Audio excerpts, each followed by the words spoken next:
भक्ति, भजन और प्रवचन के अद्भुत संगम में डूबने के लिए सब्सक्राइब करें आस्था टीवी के YouTube चैनल को और ताज़ा अपडेट के लिए बेल आइकॉन पर क्लिक करना न भूलें।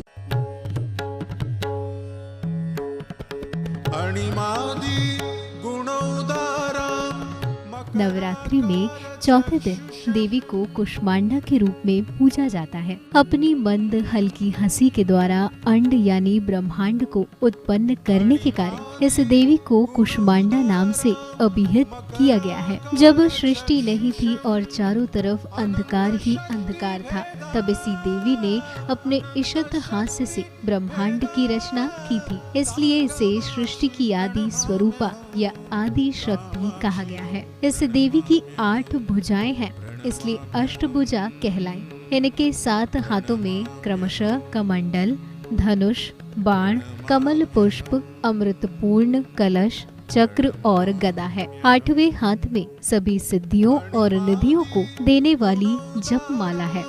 मकराकार चक्षुषम।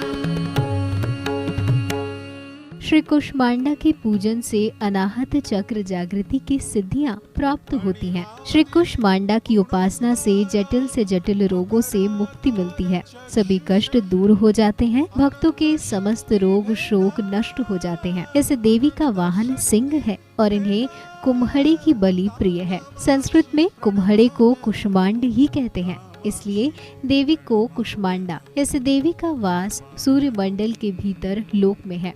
सूर्यलोक में रहने की शक्ति क्षमता केवल इन्हीं में है, इसलिए इनके शरीर की कांति और प्रभा सूर्य की भांति ही दैदीप्यमान है। इनके ही तेज से 10 दिशाएं आलोकित हैं।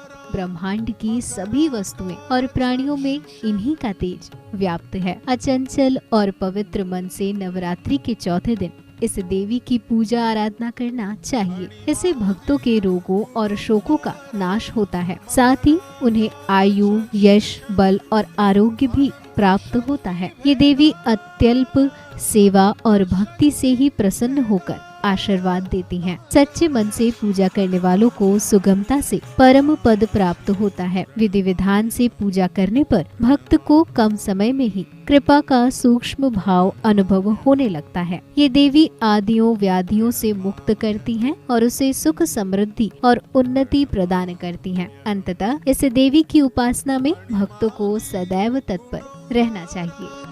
मकराकार चक्षुषम।